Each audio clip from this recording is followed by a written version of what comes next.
to be entertained, we're doing it. So. Well, I feel a little left out because I don't have a hat like you and Henry do, but we'll get started anyway, and I'll think about putting on something. Maybe just the host is the one without the hat, so that's how we'll plan that.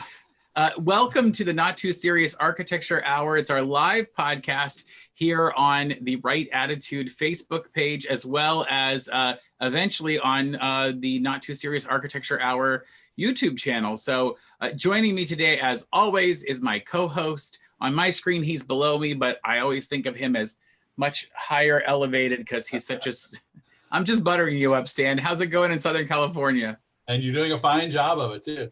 It's going wonderful, Tim. We're looking forward to another COVID lockdown, which gives me just more opportunity to dig into the library behind me. So that's fantastic. And of course, the reason that we're here today, that we're doing this live stream, is that we are being joined live from Idaho, Mr. Henry Whiting. Henry, good to see you.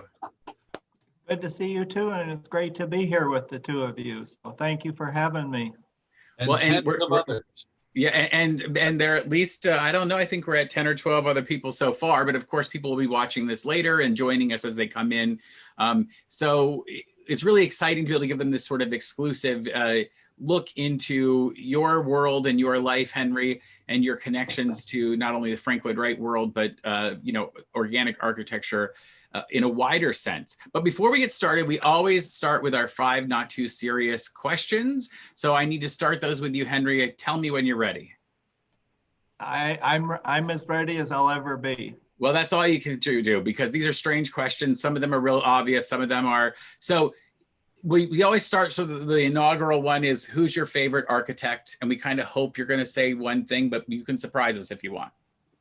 Well, at the risk of getting kicked off the show, I'm going to say it's Alden B. Dow. There you go. And I wouldn't expect any less. Well, good. And we'll get into why that is in a little bit. Okay, so that was question number 1 or 7, or I don't know which one it is, but we'll ask 3. 5 altogether. It might be, yes, it is question 3. Our next question for you is, if you could live in any other Wright structure or other organic architecture structure that other than the one you currently live in, which would it be? If I were to answer another Wright structure, I would probably have to say the Walker House in Carmel. Wow, that's a really good choice. Yeah, absolutely. Yeah. Right, Stan? Oh yes, no, I'd be with it. I'd be with it.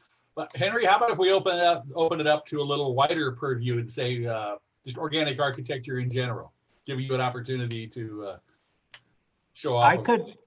I could probably, given I had the adequate funds to live there, I could probably tolerate living in the Orango house in Acapulco that John Lautner designed. Nice. Yeah, I think the architect, the location, and the house, all 3 together probably work for you, doesn't it? Yeah. Yes, it does. All right. If you could only eat one root vegetable for the rest of your life, no more, which root vegetable would it be? Oh, that's a tough one. Does a potato count? Yeah, I think so. Yeah, it's a ground. Yeah. Okay, so potatoes. You would do potatoes before the others. Fantastic. Yeah, but given that I'm in Idaho. Yeah, right. Yeah, right. Actually, I think probably that is a more dangerous answer if you had not answered potatoes than the Frank Lloyd Wright one. So I think that probably makes sense that you answered that way. Guys with pitchforks standing outside the gate. So yeah. other than Alden Dow and Lautner, who you've mentioned, who's another architect that maybe some of our Frank Lloyd Wright fans haven't yet gotten to really investigate their work, his or her work, that you think we should really be paying attention to? Well, you've probably gotten to Fay Jones because he's as well known as Alden Dow or as John Lautner, but he would be another one, and I would also say that it's architecture of a slightly different quality, but my friend Bart Prince in Albuquerque, I think that his architecture is very much worth investigating as it grows out of the same ideas as Wright's and Lautner's and Jones's. And our final question is really specifically for you. If you could go back to your 26-year-old self who got into this, doing the work that you've done at Teater's Knoll and living there, would you tell them to do it again? Yes, absolutely. Yeah. Fantastic. And more so than I realized at the time, dramatically more so. Yeah. It's been very, very rewarding. So that brings us into talking about the reason that we're joining you is not only is your life experience that I hope we get into just so interesting for us anyway, but you are currently sitting in a really fantastic Frank Lloyd Wright structure there in Idaho. So why don't you tell us a little bit about the house you're in? And I think I have some photographs that you wanted us to share to give people sort of a setting for where we are and what we're talking about. Sure. Why don't you start with that first photograph and I will describe it. So why don't you, I don't know how soon it'll get on your screen, but you should see it in just a moment. There we go. I think it's, you both have it now.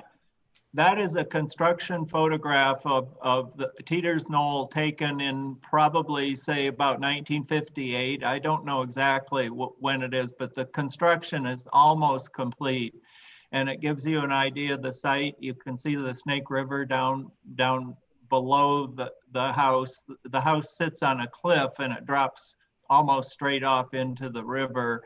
And as I look at that photograph, pretty much you don't see anything else. And that has changed a bit over the years, but it's still a very remote house.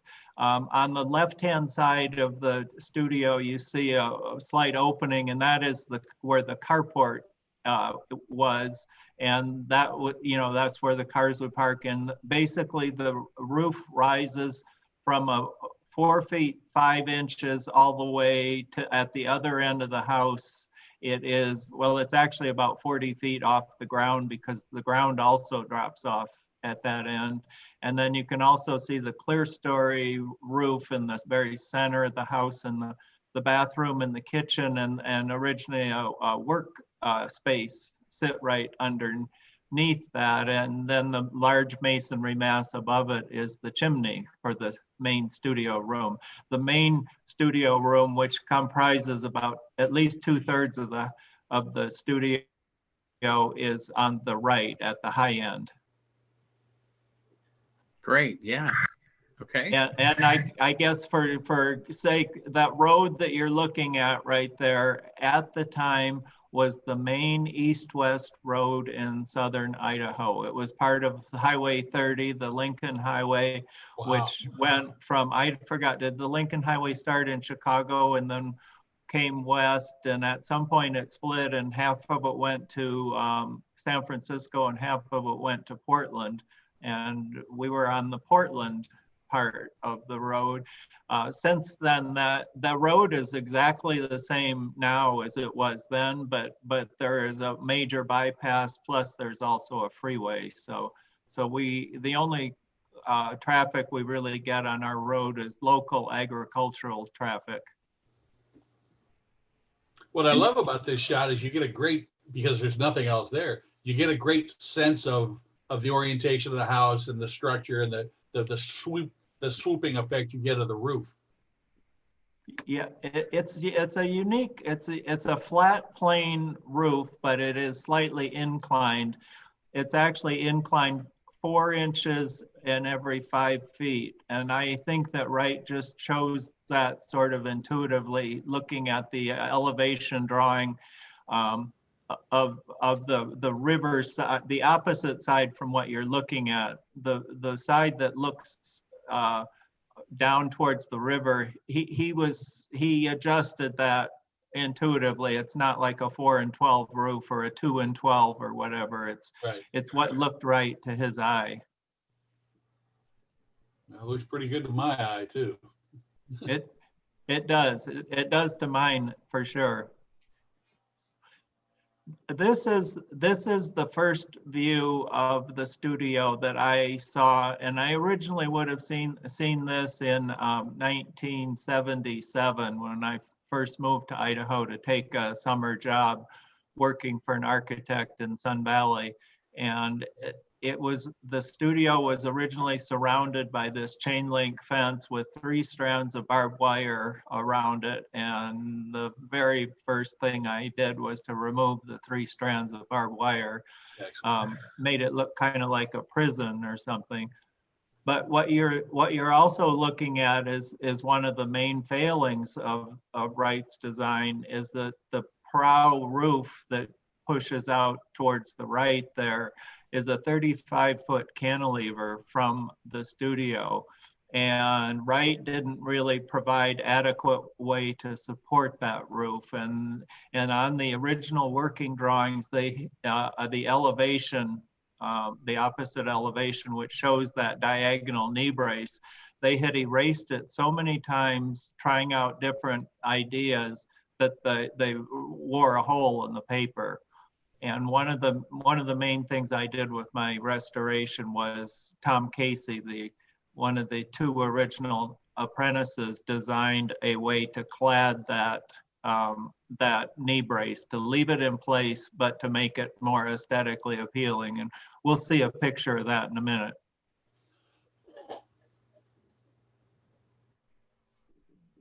This is the first view that I had. This is basically the first trip that I took to the studio, which would have been in 1982. And this is what the front patio looked like at that point. And on the right-hand side is the carport, which is full of junk right there, as you can see. And most of the time that I lived here, it was full of junk because you couldn't get a car into it because it was so low. The other thing that's very noticeable on the right or the left-hand side is that TV antenna that is supporting the cantilever. The roof, the front door is right directly in front there, and the roof there cantilevers 15 feet out, and it essentially forms the first room of the studio. As you come underneath that, you feel as though you've actually entered the building. And there's a sort of between the door and the TV antenna thing, there's a sort of a fin of a piece of masonry that sticks out that actually deflects the wind. This is an extremely windy site, and the wind can blow here 30, 40 miles an hour all day long, and it can be quite unpleasant. So when you're actually right next to the front door, you're in a wind vacuum, which is quite a nice thing. Yeah. And one of the interesting things I think to note is the clerestory roof up above. Do you see the beautiful way that Frank Lloyd Wright turned the corner, ending that roof? That's one of the really magical, yes, right there, how it returns and goes into the masonry there. If you think of all the options that an architect had in choosing to do that detail, I think Wright chose one of the most poetic and most beautiful. Yeah. And then the next slide, that's what it looks like today. Wow. And it's a little bit different, I guess you would say. Hard to know where to start on this, but of course, the TV antenna is gone. The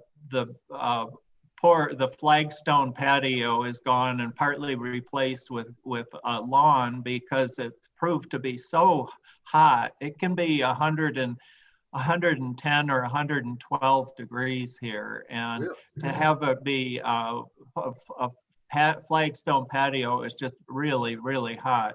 That is a sycamore tree that the Teaters planted over 60 years ago right there. And then on the right-hand side, you can see that I have enclosed the carport. And in 1998, my wife, Lynn Fawcett Whiting, and I enclosed that space that was essentially abandoned. We never used it to put a car in, and it just collected dust and junk and leaves. And so we decided to leave the roof in exactly the same place, and then enclose it as a storage room, laundry room, and office space. And part of the reason for that was that when Lynn and I got married in 1995, we, for the first time ever, really in the history of the Teater's Knoll, were living here full time. The Teaters only used the studio 2 months in the spring and 2 months in the fall. And then Archie and Pat would go to Jackson, Wyoming, where Archie would sell his paintings. He became famous for painting the Tetons, and people would buy his work there. And that essentially, this studio was built completely through the sale of his paintings. And so no one had ever lived here full time, and including myself in the first decade and a half or so. I would split my time between pretty much between Ketchum, Idaho and Bliss, Idaho. And I have to drive 50 miles each way to buy groceries. And so it's not like you basically need a pantry, you need a freezer, you need to prepare for that. And it was a practical thing as well. And of course, one of the other great stories of Teater's Knoll is the rock work. And the original rock work was done by a mason named Kent Hale. And let's go to the next picture and I'll talk about Kent Hale. Well, okay, this is the view from down on the river, looking up at the studio, and you can see the cliff on which it sits, and you can see how beautifully it fits into the landscape. It recedes back in. That's exactly my reaction, Stan. Yeah. Wow. Yeah. This is the Snake River, and this is the major river through southern Idaho. It's a major tributary to the Columbia. You're probably looking at 5,000 cubic feet per second of water flowing past the studio. It's one of the few whitewater areas of the Snake that hasn't been dammed up. Most of the Snake River is dammed for power production and for diverting water for irrigation. And so this is a very special little, it's called the Hagerman Reach. We're in the Hagerman Valley here.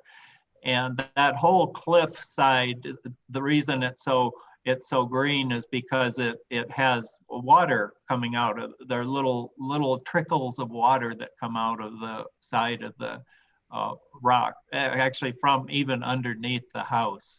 So it's a wonderful spot. And Archie Teater, being an artist, picked this particular site of all the places in the Hagerman Valley he could have picked. He chose this one because it's almost like as you're looking at the river, you have this stereo view or a stereo hearing of, there's one rapid up above the studio and there's one rapid down below it. And it's a magical place for an artist, but of course the local ranchers thought it was useless because you couldn't raise cattle on it because it was too high and dry. And the next slide is that is the prow from down below. And first of all, since I've already pointed it out, you can see where the knee brace has been replaced. It hasn't been replaced, but it is still underneath there, but it is clad in that design, which I think is just a beautiful design that Tom Casey did. He essentially took the windowsill, the line of the window sills, and extended it through the masonry, and it comes out on the other side, and then it steps out. So you know, the tip of the prow is 35 feet out from the door back behind it, and it is I'm thinking it's about 40 feet off the ground. And let me tell you, if you ever get out near that, it gets your attention. It's pretty scary because not only are you looking down 40 feet, but you're looking down another 300 feet to the river. the cliff is Scott Zimmerman took this photograph, and he's probably standing about 10 feet from the cliff itself, which drops straight off.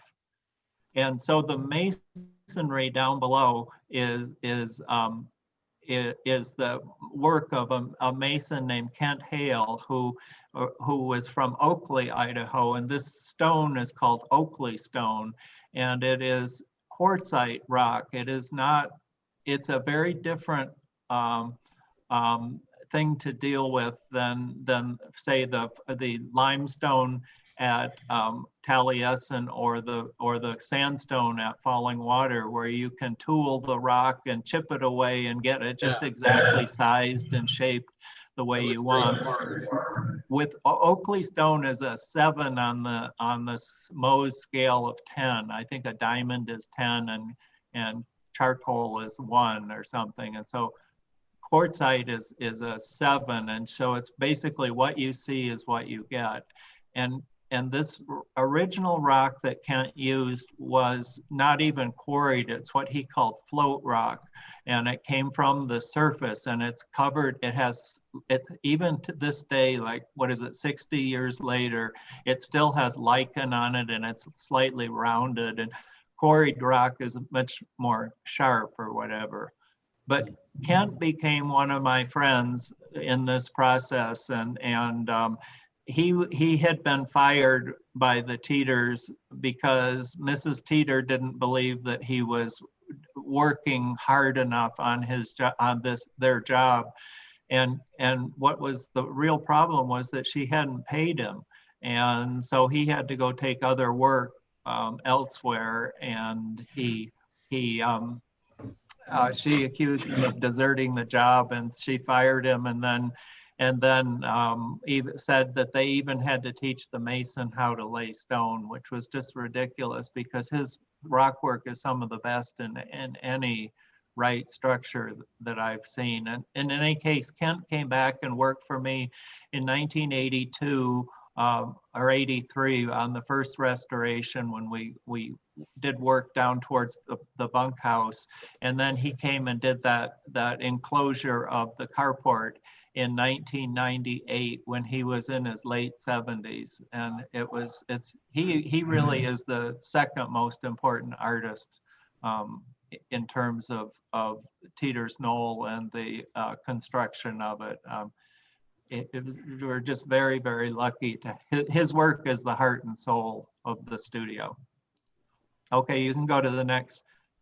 And this is the inside, looking basically the opposite direction from the previous photograph. And those are the doors out onto that prow deck. And you can see the way from the inside, the way the windows slope upwards and how they are they're on a 2-foot module from the plane of the roof.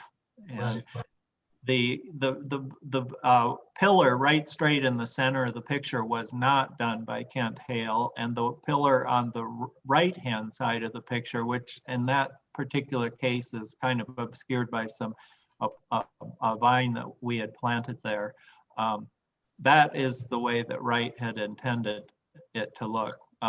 He called Wright on his specifications on the floor plan. All the specifications are on the first sheet 1 of the working drawings.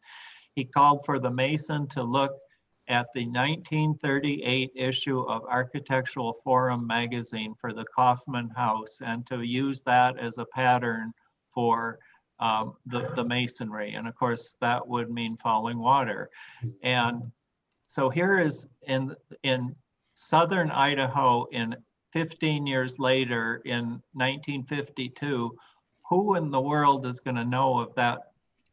What mason is going to know of that that reference? Well, Kent Hale did, and he knew exactly. He knew that he had the rock for it, and he went out and sought the job out. And I think it was probably Wes Peters who came and laid out the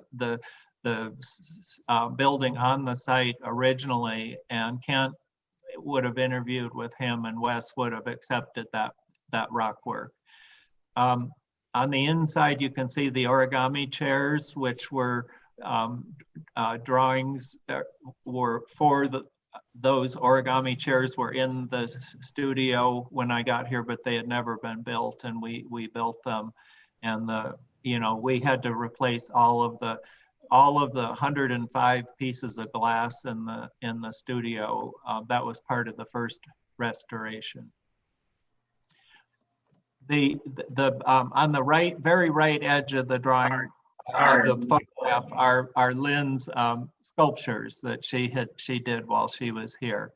The bronze pieces, as well as those lanterns, those sort of Japanese lanterns that are on the floor there.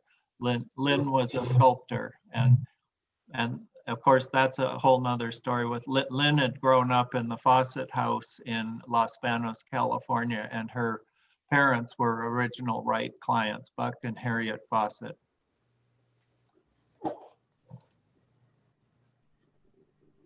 And this is looking basically the opposite direction towards the fireplace and the front door, and you see the dining table there as well, and you see the origami chairs from this location.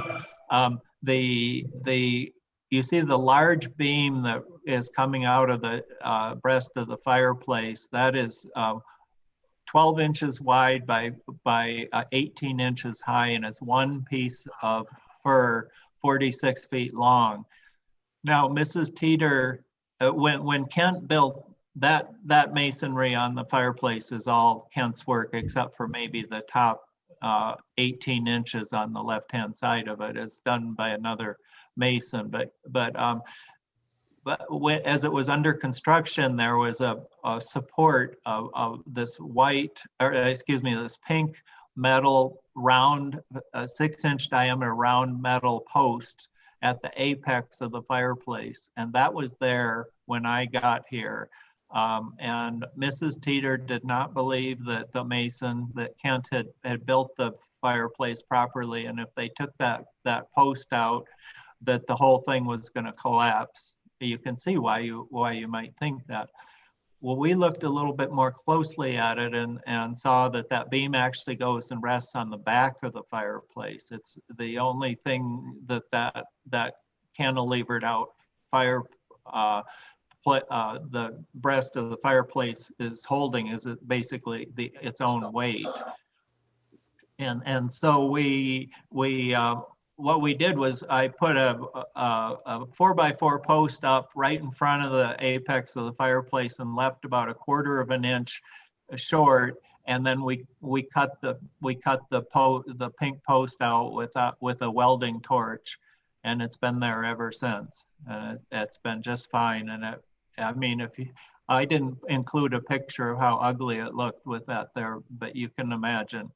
And another interesting facet of this is all of the beams and the ceiling boards. You see how they all go with the 36, the equilateral parallelogram grid, and they are also rough sawn wood. Rarely used rough sawn wood, except for instance at Taliesin West and Taliesin in Wisconsin. And he also most often concealed the structure up, ceiling joists are like, but here the structure is exposed. And I believe that he realized this was in the, the Rocky Mountain West, and he wanted to emphasize the quality of the rusticness of the region, and rely in a certain way on national park architecture. Yellowstone is 4 hours away to our east, and Glacier, and all those parks are. So this is really like a national park lodge fireplace. You can just barely see on the very left-hand side of the picture is the edge of the partition that leads behind that partition is the bedroom. And I like to kind of joke that Teater's Knoll is the only Usonian house that doesn't have a bedroom.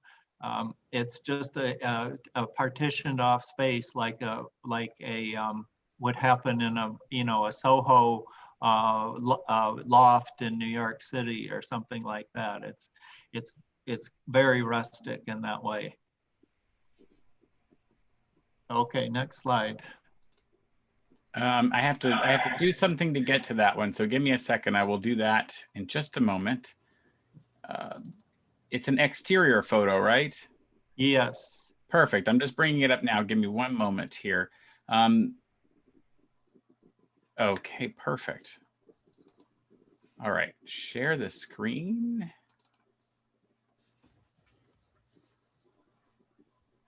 And this is basically my last slide of the group. And this is taken from the bunkhouse deck looking down at the river. And this gives you an idea of what a beautiful sight it is. And this is Rapid, of course, is called Frank Lloyd Wright Rapid. And this section of the Snake is commercially rafted. And of course, one of the highlights of the trip for the guests is going by the only Frank Lloyd Wright house in Idaho. And I had a friend come out from Michigan, and we were standing up here. He had just gotten here, and we were looking at that, and he was talking about, well, let's get out a canoe and we'll go down that in a canoe. What you can't see is that those waves are about 6 or 7 feet high, and there's really nothing down there to give it human scale. And so you're not really going to go down there in a canoe. Nowadays, people use those stand-up boards, and they go down them on those. And I have yet to see somebody go down on a regular size stand-up board and be standing at the bottom of the rapid. They're always swimming. Sure. Oh my goodness. Well, that was a great view of what we're talking about. I think it'll help our viewers, though, to also understand what your background is that brought you to this point where you would say, I want to take on a project like this. And I know you've done, I think, is it now 2 restorations of the property? I've done 2 restorations, and including the, just the general upkeep. You notice how high the roof is or whatever. The idea that you're just going to come and every year or two refinish all the exterior wood is just kind of a folly here, because you have to scaffold up. You have to basically enclose the whole studio in scaffolding to do it. So I have refinished all of that exterior wood 3 times now. I guess, which comes to roughly every 15 years or something like that. And it does pretty well. But yeah, everyone has whatever you want to say, great stories of restorations. And my first restoration was back when I was 26 years old. So there were certain things that you did that I certainly wouldn't do now. The major one was trying to live in the studio as the restoration was happening. And we knew that we had to replace every piece of glass because it was single pane glass. And it had condensed on the inside and stained the wood. And that was almost as bad as some of the structural problems. And so we wanted to fix that. And it required, of course, replacing the single pane glass with thermopane, and which, thermopane has a 1/2-inch gasket around the edge of it. And so we had to invent a whole stopping system, of wood stopping system to cover up that gasket. And it became an incredibly complex problem to solve. And it was solved beautifully.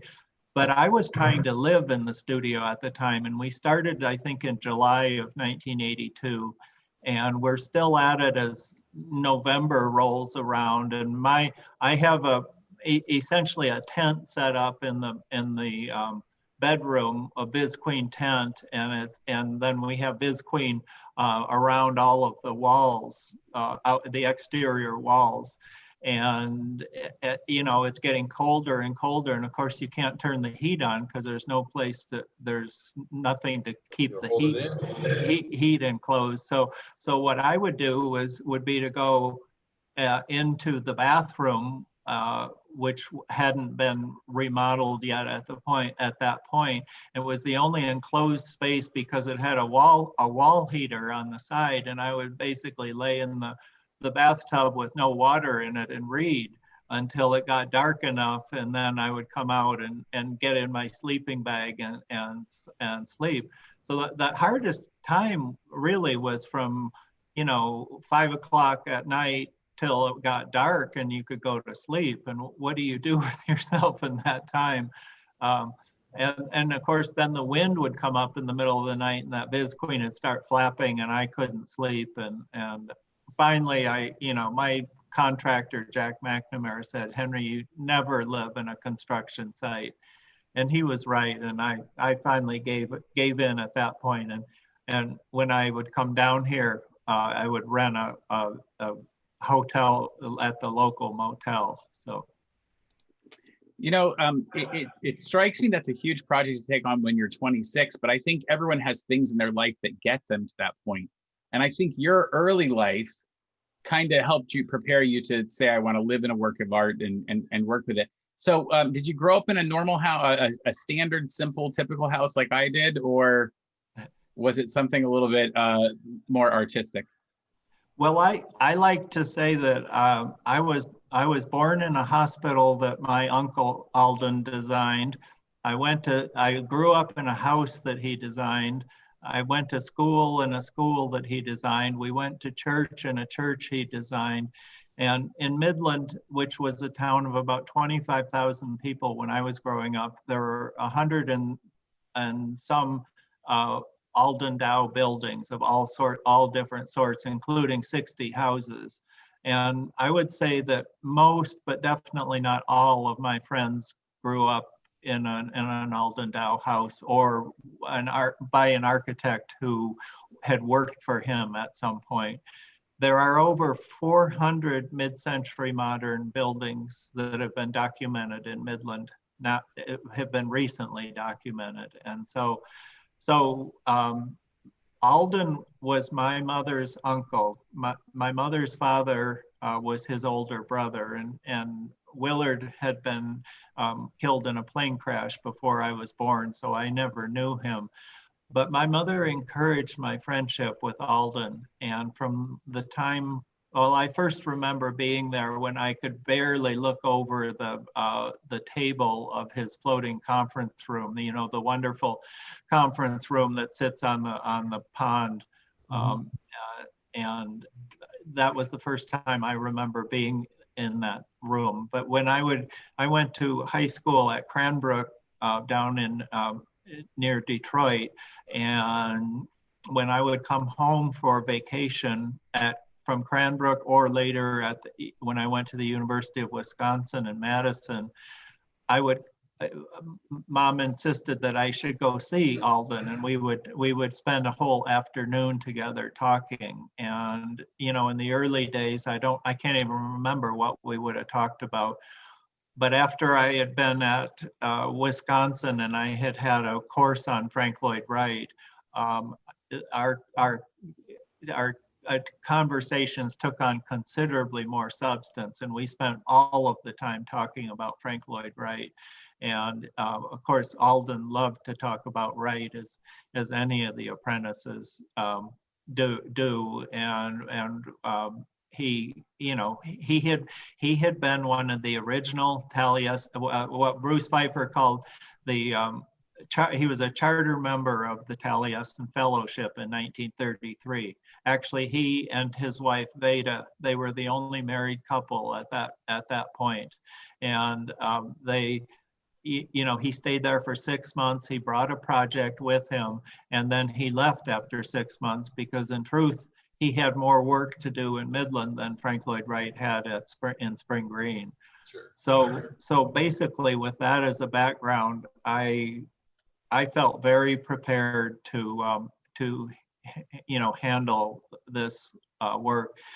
The other aspect of it that I had is that my parents had decided to retire to Sun Valley, which was our family favorite vacation place. And we were all skiers, and my dad especially. And So they were building a retirement home there, and it turned, without going into the details of it, it turned out to be a very Wrightian sort of a structure. It's a poured in place concrete house that's based on an equilateral triangle module, and it's very Wrightian. And I moved, after leaving college, I moved to Sun Valley to work on that project, and worked on it for 4 years. And so for 4 years, I was basically drawing, working with the equilateral triangle geometry of that house, everything from a 1/8" scale site plan to a window detail, everything in between. So it's a very different thing when you're working with that geometry versus a rectangular house. And I had completely internalized the process, and how it could, it's just one of those things that fate stepped in, and I really was the perfect person to do this. So when I went to remodel the kitchen and the bathroom in the back, which were my designs, I felt very capable and comfortable to do that.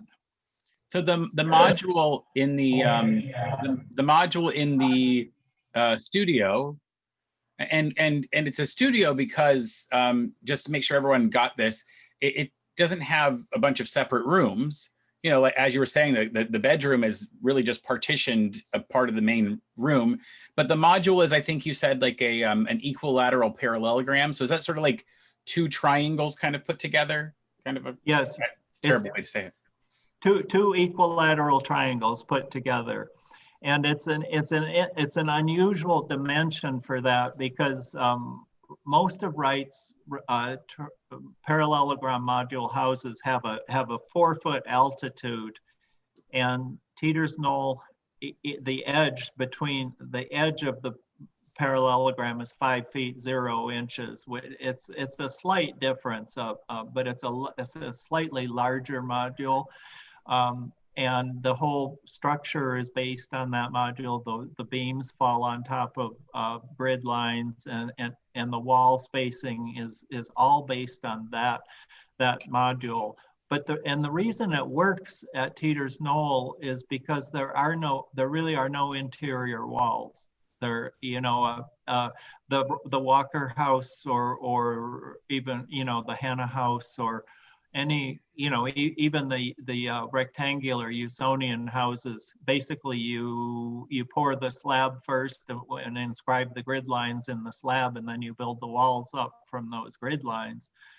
Well, Teater's Knoll, because of the way it is, with the footing being so far below the floor level, the floor slab was poured last instead of first. And so all of those grid lines had to be known at the very beginning, though. So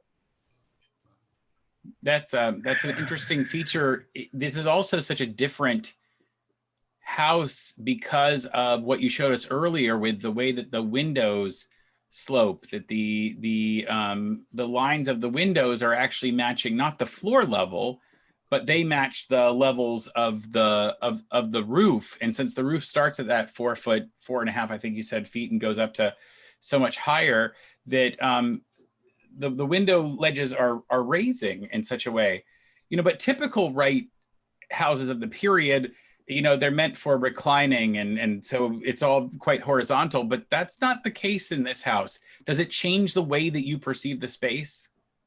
It absolutely does. And it is important to remember, this isn't a house. This is an artist studio. And it is, the Teaters did not have a family. They had no children. It wasn't intended to be anything but a place for Archie to go and paint and be creative.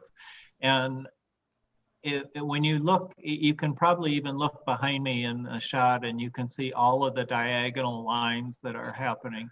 I think there are more diagonals in this interior than in any other Wright interior, with the possible exception of the Guggenheim, or the diagonal ramp. And it's interesting to me that they're both buildings relating to art and to painting or whatever. And it's not, it is not a reposeful place. I've never lived, of course, I've never lived in the Roby house or a house like that, but it seems like there would be a certain degree of repose with that, in that living room, with the long horizontals, which make you feel connected to the earth. Well, here you have that diagonal that's almost aspiring to the prow, and then it goes off and it disappears into the cosmos or whatever, and it's like Wright was asking or encouraging Archie Teater to dig deep and paint high or something in terms of his aspiration for reaching a place inside himself that you're not necessarily looking for in a house, but as a creative person for your profession, this is what Wright came up with. And I find it to be just an incredibly inspiring place to be. Oftentimes I like to read, and I have my back, believe it or not, facing the river, because in the afternoon the sun starts to come into this space and it starts to enliven it, and as the sun gets lower to the horizon on the west, it comes further and further into the studio, and the leaves, if the wind is blowing, the leaves make the shadows dance on the floor, and it's hard, it's almost hard to read because there's such a show going on inside the studio. As an artist studio, it's all about light, and it's incredible. Yeah, that brings up a question from Ricardo. He asked, I don't know if the plan I'm looking at is accurate, but can the sun coming in from the west into the studio be uncomfortable? And what you just said, sort of, it's great for an artist to have all that light coming in. Do you have to mitigate that now that you're living in the space more than just working in it as an artist?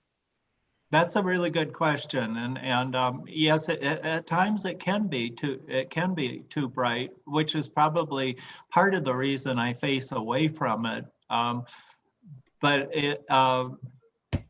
there is enough vegetation on the west side of the studio to mitigate it as well. But that certainly is an issue. The prow in general faces to the north. And of course, the painter's light is from the north because it's an even light. So I noticed in the pictures I've seen of Archie painting, he had his easel set up by the prow doors, and there originally were curtains on all of these bays in the studio, and I just did not like them because they covered up the beauty of the architecture, and I took them out. That's one of the first things I did, was take them out, and never recovered them. But I noticed that he had that one on the west wall. He had that drawn so that pulled slightly shut so that the sunlight was not hitting his painting directly. This may just be conjecture on my part or wishful thinking, but the way that those two sets of windows, come together, it feels like also that Wright could be sort of suggesting the, perspective lines as well, from drawing. It feels, I think, my connection is Florida, and giving tours at Florida Southern College. In the Danforth Chapel, he has these two windows that come together with all those lines that feel kind of, they're not following the roof line the way that yours would be, but it feels similar in terms of creating this real complicated, what feels like complicated 3D geometry when it's really just two flat planes coming together. But it really makes you give a different view of what you're seeing, because now it's not just straight across, it's coming down at an interesting angle. It's very aspirational, is what. I've oftentimes thought that this could so easily be a chapel, and the Danforth Chapel is a good example of one of the buildings that's quite comparable in certain ways to Teeter's Knoll, as is the Unitarian Church in Madison. It has a very prow-like quality. And the Teater's Knoll is basically a greatly simplified example of that. But it is definitely aspirational, and it's just easy to imagine a pulpit being set up near the prow, and when Lynn, after the 1-year anniversary of Lynn's passing, we had all of her friends came, and we had a concert in the studio, and we had about 60 people here, and it was just a beautiful place, and we have piano and alto saxophone, and it was just the saxophone just like inhabited the rafters of the space, and the piano was so beautiful. When the coronavirus thing ends, it's my goal to have a string quartet play in here and have a concert like that as well. It's quite a magical space in that way too. Now you said that Lynn was an artist and a sculptor, so the space got to continue from Archie to at least another artist, and you've done some artwork yourself as well. Did it help to inspire Lynn to create work being in this artist space that was really designed for an artist by an artist? I think it did. She just loved being here, and it was sort of, the 20 years that we were married. It was sort of we often referred to it as our monastery. The previous to that, I had the house more open to people, but when an artist is working, and especially a sculptor where you can't really cover your work up, it's not something that you can share with the public. It's just, any artist will tell you they're not going to have some stranger come in and make a bad comment about your painting or your sculpture or whatever. So it had a different kind of an energy at that point, and she was very, very inspired by it. And the sculptures that are behind me and were in that one picture, the tall bronzes. She wished she had tried to sell those pieces and could not find a person to buy them. But I told her that, those are meant to be here. They were created here. They're perfectly scaled for this space. They're aspirational, just like the architecture is. And frankly, it's hard to imagine the space without them. And they're perfectly scaled to be here. And,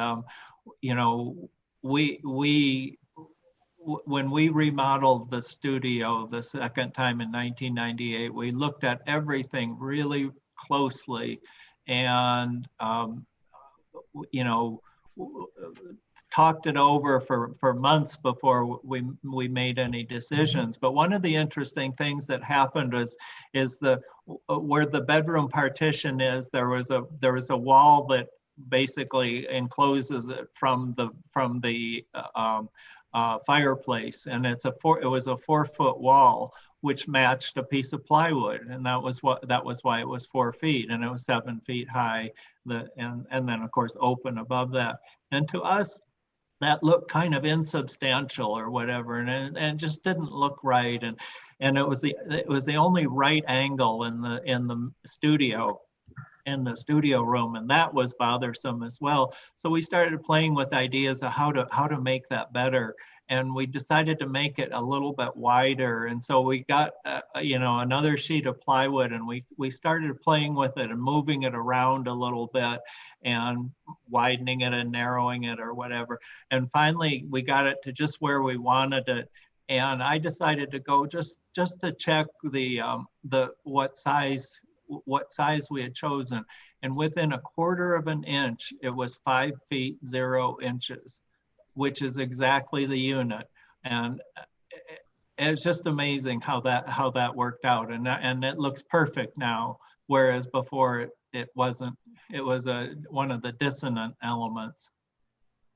Henry, you talked about growing up in an Alden Dow house and having all those connections to Dow, and sort of by tangentially to Frank Lloyd Wright because of that continuation of organic architecture. But of course, Dow made his own way in the world of architecture and really did really separated himself from Wright in the ways that he needed to be his own architect and still hold true to those ideals. But you've mentioned Madison, and I think you went to college, right, at University of Wisconsin in Madison. Did that help get your connection to Wright, more solidified? Because it'd be interesting to hear, how do you go from all of the Dow architecture and then decide to take on this big project of Frank Lloyd Wright? Well, I knew that I was going to be studying landscape architecture, and when I was a senior in high school, I was looking at places to go, and it was either going to be Michigan State or Madison, and I frankly wanted to go to Michigan State because it was closer. But on the same weekend, we went to Madison, and I just fell in love with the campus. And I don't know if you've ever been to Madison, but it's one of the most beautiful campuses anywhere, with the lake right there. And so I basically made the decision that I was going to go there, and I was the only one in my class that went there, so it was starting a whole new group of friends. What I really didn't know at that time was that it was 30 miles from Taliesin, and at that point I didn't even really know that much about Taliesin. But in my second semester there, which would have been the spring of 1974, there was an announcement in the landscape architecture department that Professor John Kienitz was coming back to reprise his course on Frank Lloyd Wright. And Kienitz had been originally with the art history department since the 1930s in Madison, and had taught the first ever university level course dedicated solely to the architecture of Frank Lloyd Wright. Starting in the 1930s. And if you, for instance, look at the acknowledgments in Henry Russell Hitchcock's book, In the Nature of Materials, Kienitz was his go-to source in Wisconsin. And Kienitz was a friend of Wright, having been there for that long, and had produced a manuscript that never got published on Wright. In any case, my second semester there, it was announced, and I signed up for the course, and I didn't really know what to expect. And it turned out to be absolutely the perfect course, because first of all, it put my background in historic perspective, and I understood where Alden Dow fit into the world of architecture. I had perhaps before I'd speculated on it, but I didn't really know. And it also pointed my direction to my future, and I became obsessed with Frank Lloyd Wright, and basically spent the rest of my four and a half years in Madison in the art history library studying Frank Lloyd Wright, where I was supposed to be studying landscape architecture. And it got to be pretty well known in the landscape architecture department that you did not want to have Henry as a partner, because he wouldn't be there for you. And so, but and in the end, I did flunk out of school. I flunked a course my last semester, and I did not graduate for 7 more years. I actually finished the restoration here. But just back to Kienitz for a second. His class started out in a little classroom with about 20 people, and word got out onto the Madison campus that Kienitz was teaching again, and they had to move it to the largest lecture hall on campus, which was One Ag Hall, which had seated about 300 people, and every lecture was full in this wonderful old round a lecture hall. It was standing room only. But one time Kienitz came in the middle of the semester of class, and he walked up to the chalkboard without saying a word, put his books down on the podium, walked up to, and in great big letters about 3 feet high, wrote on the chalk FLLW. And then when he turned around to face the audience. His lips were quivering and his eyes were misty, and he was shaking with emotion about how beautiful that signature was. And then he proceeded to go on for an hour and a half and describe how that signature spoke to how Frank Lloyd Wright lived his life, particularly with the upswinging end of the W in that particular signature. And I just looked at that 75-year-old man, and I thought, if I can ever communicate that kind of emotion and passion, my life will have been a success. And that moment made me decide that I was going to, study Frank Lloyd Wright as far as I could take it. Did that make you want to go back to your uncle, to Alden Dow, and talk more about Frank Lloyd Wright with him? It did. It did. And we talked a lot about, that was pretty much all we talked about from that point on was Frank Lloyd Wright. And the very interesting thing about it is when I first came down I learned that Teater's Knoll was for sale like January 6th of 1982. And I didn't have an interest in buying it. All I wanted to see was the inside of the studio. And I'm sure there are Wrightians out there who have kind of done the same thing, and you try to convince the realtor that you're really interested in this place. And here I came down with my friend who was about my same age, and we're in our mid-20s and trying to act somewhat serious about it. And the first time we came here, the power had been turned off, and it was 20 degrees below zero outside, and there was 2 feet of snow on the ground, and these blackout curtains had been pulled, and so it was 20 degrees below zero inside too. And of course, nobody had thought to bring a flashlight for a real estate showing, because why would you? And so somebody had a book of matches, and we pushed our way in the front door and kind of through the double curtains, and it was pitch black. And so I lit a match, or somebody lit a match, and we could see where the curtains were, and we went and basically unveiled the place, window by window, and illuminated it so we could see what it was like. And the dining chairs, like the dining chair I'm sitting in, which is an original, they were covered with white sheets, and they were like ghosts or something. And it was just, it was well, and what was really apparent then was what bad shape it was in.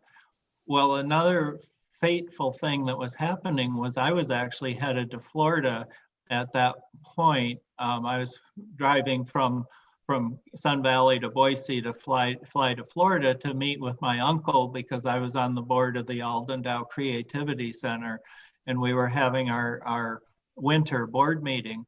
And as I'm driving to Boise and then flying on the airplane, I started to conceive in my head this idea of restoring Teater's Knoll as a way to learn hands-on about Frank Lloyd Wright. And it's always been important to me that the first person I ever asked was my uncle, not my parents. And of course, he was very supportive, and he said, Henry, you just have to do that. He says, as a matter of fact, I think it's so important that you do that if I was your father, I would buy that place for you to make sure that you did it. And then he paused for a moment, and he said, but then it wouldn't mean as much. And to me, that's one of the wisest things that's ever been said to me. He said, you have to take full responsibility for the success or failure. And so he was the first person that knew. It's a big step for somebody in their mid-20s to take on.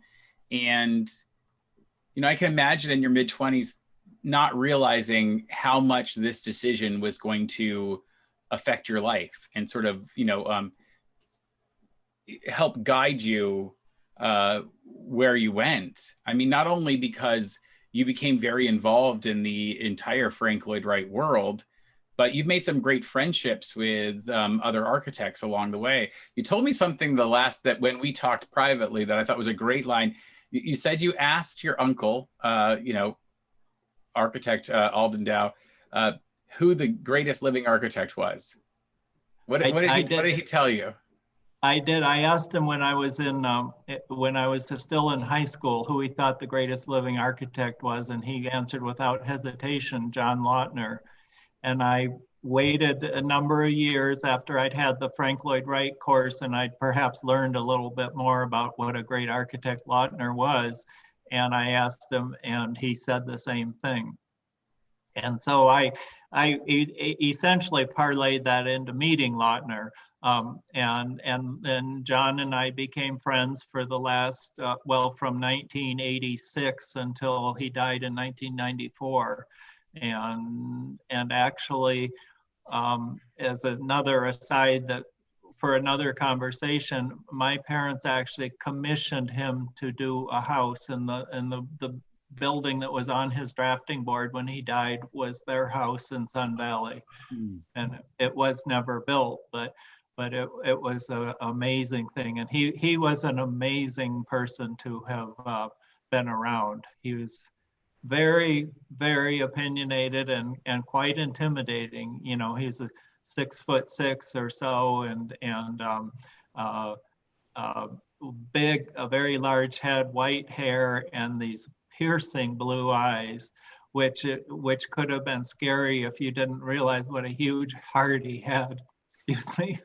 He was just a wonderful man, and a huge influence on me. And I got to spend a lot of time touring his houses in Los Angeles that he was working on, the Sheets Goldstein house, the Siegel house, the what they call the contemporary concrete castle out in Malibu, and the Carling house. And we even went to Acapulco and visited the Arango house. And that's why I can say that would be a house that I would want to live in. Yeah. You know, and I've already told everyone both in the chat here and also on Facebook that we're going to go a little longer than our typical hour. I don't think it's even felt like we've been on here for an hour and 10 minutes already. So we're all really, really enjoying. And I know that I've already asked Henry if he would be a guest again in the future because of his connection to so many Wright homeowners. Henry, you've been involved in the Building Conservancy even longer than it was called the Frank Lloyd Wright Building Conservancy. So you've got quite a long connection to other homeowners, and also to just the Frank Lloyd Wright Conservancy experience in general. So I guess my question for you is, what do you see as the big challenges that are happening now, or maybe even, is it you took on a project in the 80s at a time before there really was a lot of cohesion about the support you can get now, even the fact that now you can, Google what anybody else has done and get information. How important has the Building Conservancy been in your efforts and for the Frank Lloyd Wright world in general? Well, that's the best part of that question to answer, I think, is how far it's come since the 80s, and how key the Building Conservancy is to all of that. Because, in 1982, when I bought Teater's Knoll, I mean, where do you go? The only reason I knew that Teater's Knoll even existed was because of William Allen Storer's book, The Architecture of Frank Lloyd Wright, the first version of which came out in 1974, and several after that. But that was where I first learned that it existed.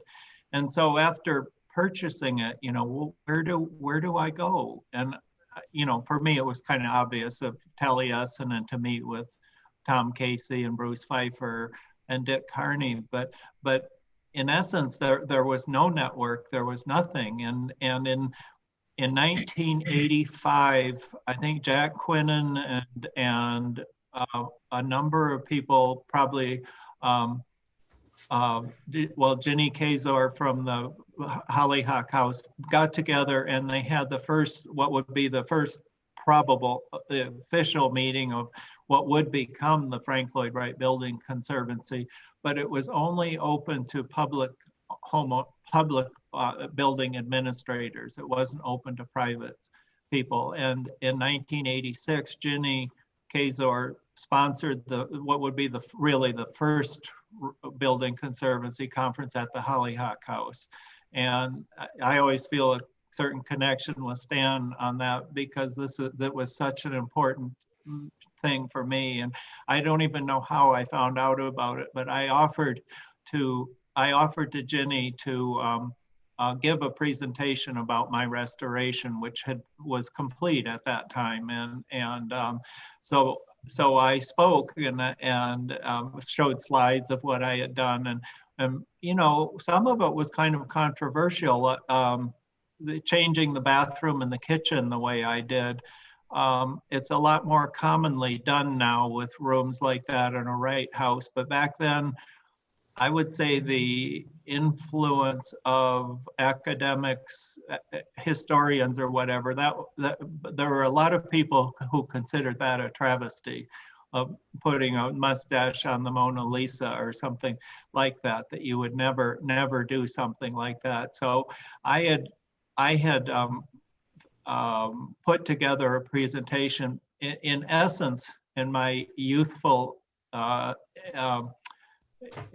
energetic naivety, telling people how to go about doing what I did and how I did it and how I identified the architectural features of Teater's Knoll and how I worked with those features so that you couldn't tell where what Henry did ended and what Frank Lloyd Wright did started. I wanted it to that you could not tell the difference. Of course, you know, a historian who's looked at the floor plan can tell immediately, but nevertheless, I felt that was the best way to handle it. And so what made me feel a little bit better in retrospect, having done it, is that Joel Silver had recently purchased and remodeled the Storer House in Los Angeles. He hadn't gotten into all brass yet at that point. And the keynote speakers were Joel and Eric Lloyd Wright and the rest of the team that worked on the Storer House. And they had essentially done the exact same thing that I had done, just on a whole different piece of architecture. So I felt that greatly affirmed by that. Sure. But the other thing also that happened from that meeting is that I started to meet other Wright homeowners. And really the first two that I met were Buck and Harriet Fawcett. And Harriet had grown up in Boise and had no idea there was a Wright house in Idaho. And so she came up to me after my talk, and we became friends. So over the years, because of the Building Conservancy, I think that I've probably met 24 or so original Frank Lloyd Wright clients, and all of them except for Roland Risley are now gone. And, you know, for me, I certainly loved Frank Lloyd Wright, but my heroes were the people who had the courage to go to this architect, you know, and there's like the Fawcett's were probably about 30 or so when they first went to him. And some of these people are really young, and I just so admired their courage in order to do this. And you know, inadvertently, I had become kind of one of those, of having the courage to take on a project like this. But I became very good friends with, you know, Ruth Blair lived in the Blair house in Cody. She was my Frank Lloyd Wright neighbor. She only lived 8 hours away, and through Yellowstone Park, and that's 8 hours on a good day through the park. But anyway, Ruth took me on almost like my Frank Lloyd Wright godmother, and she just took me under her wing, and it was just a wonderful, wonderful friendship. And then you know, of course, Buck and Harriet essentially, Buck became my father-in-law. And so the Conservancy has been hugely important to me in terms of making friendships and meeting people. You one of the questions we've been asked in the chat section, Ricardo says, Henry, what do you think of the future of Usonian architecture and ideas, seeing that this situation has exposed and exaggerated many of the flaws of cities as Wright saw them? I would assume that Ricardo's talking about the current situation in our country and around the world. So what do you think is the future of Usonian architecture and ideas? That's a hard one to answer. I look at architecture in terms of space. I hope this isn't a way of avoiding that question, but because I can't really comment on the political, or social aspects of it, but I can comment on the Usonian houses are my favorite Wright houses. I can imagine living in almost any Usonian house. I can't as easily imagine living in a prairie house. And I know that's because of my uncle and growing up with contemporaneous work that was happening then. But I think that Wright's greatest contribution or certainly one of his greatest contributions to architecture is how he could make a small space feel big. And he does that in the Usonian houses, starting with the Jacobs house in Madison and all of those wonderful small houses that you walk in through a really tight space with a 6'6" ceiling, and people complain about Wright's low ceilings, and I just think that's kind of ridiculous, because what's happening is he's setting you up. He's like a choreographer. He's setting you up. He makes you palpably feel that you're entering the interior. You're entering the structure, and it's almost uncomfortable. Well, you're not going to spend your time in the entry hall, but when you walk from a 6'6" ceiling into an 8-foot living room, well, that 8-foot living room feels like it's 10 or 12 feet because of the relative size of it. And so I think the Usonian concept is spatially so relevant in terms of the beauty that it provides the person who lives there. Of course, that's exactly the opposite of the way people look. Real estate houses that are sold now, you walk into a 2-story entry hall with a gaudy chandelier, and it's almost the opposite. But I think when people have the opportunity, like here, is we don't have the multiple ceiling heights, but because of the ambiguity of the diagonal, you have the same feeling of entering shelter, and I think that's what's relevant in terms of Usonian architecture as a spatial quality. Patrick wants me to ask you, Patrick Schwartz, who was our guest on the last podcast, he and his husband, Bill Levy, restored a prairie house in the Chicagoland area. But Patrick grew up in Madison, so he wants to know if, Henry, if you ever went down the fire escape slide of the Agricultural Hall on the top floor at University of Madison, at Wisconsin and Madison. No, I don't think I ever did, but I, that would have been close to where my important class was. Yeah, that was where the landscape architecture department was. It's interesting to hear the connections, because without the Conservancy, you don't meet Lynn, probably because you needed to meet her parents first there and then find out they had a daughter. But that you grew up in such a Usonian adjacent house, and a Dow house, right? That comes from that time frame, and then she grew up in the Fawcett house. I mean, it really would make sense that it cements your connection. But would you say that you live in a small? The studio is not necessarily terribly small, even though it's one room. It's still pretty. It seems to me like quite a large and expansive space, actually. It is, but it's only 1,800 square feet total. And so it qualifies as on the smaller size, but because of the architectural elements, it feels enormous. And this is,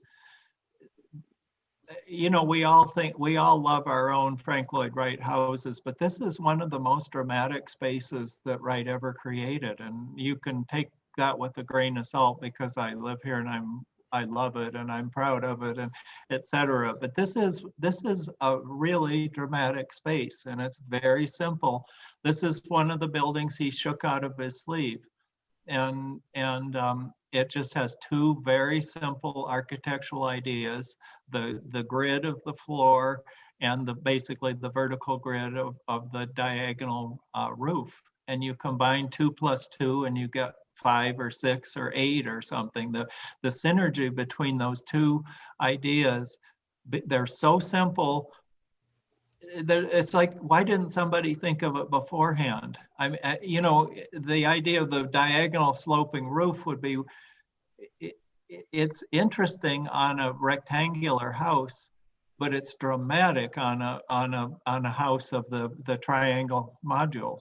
It's and you know, nobody had thought of that before. And then he reprised it on the Stromquist house in Bountiful, Utah.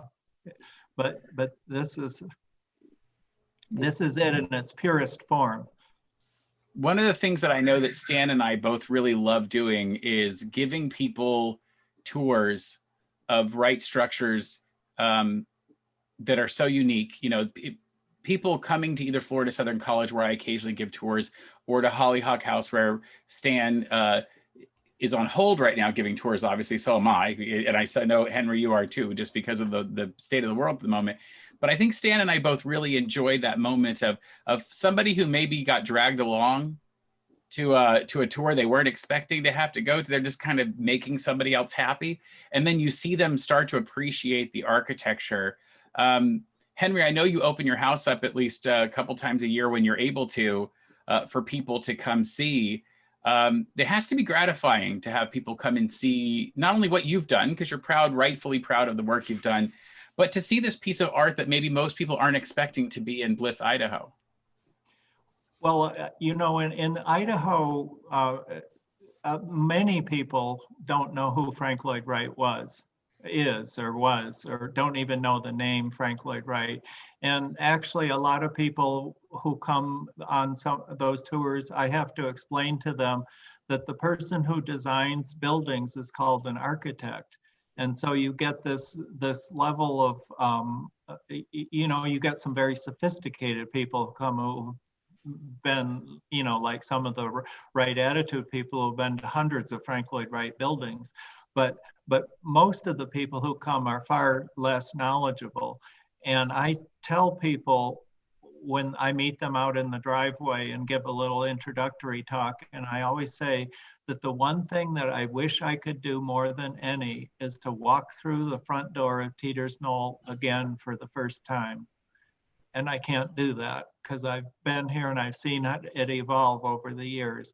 And so I say, so I love having people like you come so I can see it through your eyes. And I ask them to please come up to me after you've walked around and tell me what you think.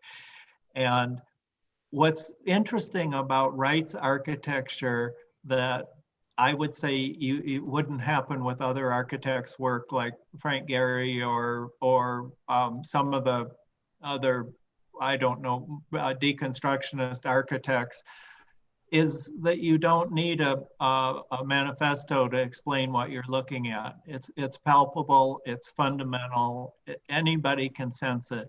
And to watch people's eyes light up and these smiles come across their face as they come in that front door, it's the most heartwarming thing. And it's just so interesting because they have no education about it, but they just sense something. And I think that's the unique appeal of Wright's architecture, that it has that appeal without needing it to be explained. I don't think people will recognize that we are now basically at an hour and a half. So we're going to be drawing to a close here, even though we could probably talk, right, Stan, for so much longer. Absolutely. So Stan, before we go, did you have anything you wanted to add or any questions for Henry? Not a question, but I think I know Henry well enough to know that I knew this was going to be a really good segment, and it's absolutely lived up to it. I hope we get the opportunity to have that second one that you were talking about. I always love, Henry was just talking about the impact that the architecture has on people. And, I've had that experience with people from all over the world coming through Hollyhock House, and we have no common language other than the architecture. And you see that and it's so palpable. But I love being around people who've had the experience to live in a right structure and live with a right structure. Because you talk to them about it, or you give them the opportunity to talk about it, and they just light up. And Henry is a wonderful example of that. Just to listen to him talk about his experiences living with that structure and working with that structure and rebuilding that structure. It is just a gift to be able to have this opportunity to listen to you talk about it. And you mentioned your professor and saying that if you had the opportunity to communicate the feelings the way he had, that you would have lived your life right. Trust me, my friend, you have had that opportunity and you have done it, and we are all grateful for it. Thank you. Thank you. I really appreciate you saying that. Thank you. Yeah, so I'm just going to echo what Stan just said. So I'll just say ditto, because I completely agree. This has been a fantastic hour and a half. And, I can't thank you enough for taking your time away and braving the new teleconference world of Zoom. But the reality is, as Stan and I keep saying every time we do these, there's really no other way for us to connect with such a wide audience and with you than to use this technology. And how great is it that it's available to us to be able to beam right into your living space right there in Bliss. And I will say, it seems like the town is aptly named, because it's certainly has seems to have positively affected you in your life to live in that space. And I'm so excited for you and looking forward to the time when we can chat again. I look forward to it too. And let me just say, from my point of view, living in Bliss, Idaho, having an opportunity like this is just unparalleled. To be able to reach out to people from my little town of 300 people, and to share my love with others, which is, at this point in my life, is really the most important thing that I do. So with regard to the Frank Lloyd Wright Building Conservancy, the Right Attitude Facebook page, just the computer in general, and all of what we do is just, I'm so lucky and blessed at this point of my life to be able to do that because of those technical things, as challenging as they are for us oldsters. Henry, thank you again so much for joining us. I want to make sure our audience knows that this is probably our last live stream for the year. With the holidays, it gets much to book people, but we will definitely be planning something for January. We'll announce it several weeks in advance. So we'll have another guest for you in January. Of course, you can view this on the Right Attitude Facebook group page. So if you're a member of that, you can watch this recording again or share it with others who are a member of the page. And in about a week or two, I'll have this up on the YouTube channel for Not Too Serious Architecture Hour. And I'll make sure, Henry, that you get a link to that so you can share it with the friends and others who want to see some more details. And of course, we'll work out with Henry a day to have him back and talk about something more in depth, meaning that all of his relationships with those previous, those homeowners who hired Frank Lloyd Wright to build their buildings. That's such a great resource for you to be able to bring. So I think we're kind of at the end of our hour and a half here, and we thank everyone who joined us, the 6 or 10 people that joined us on Zoom, and the 15 or 20 that have joined us along the way on Facebook. It's so awesome to have you. And I know this will get seen a bunch more times afterwards. So if you're watching in the future, we hope everything's better, right? In the future when you're watching it. And stay tuned for more of our Not Too Serious Architecture Hour podcast. For our special guest, Henry, thank you so much, Henry, for being here. And for my co-host, Stan Ecklund, I have been Tim Totten, and this is the Not Too Serious Architecture Hour podcast. Bye. Bye. Now I got to figure out which button ends it. Oh, I think it's this one.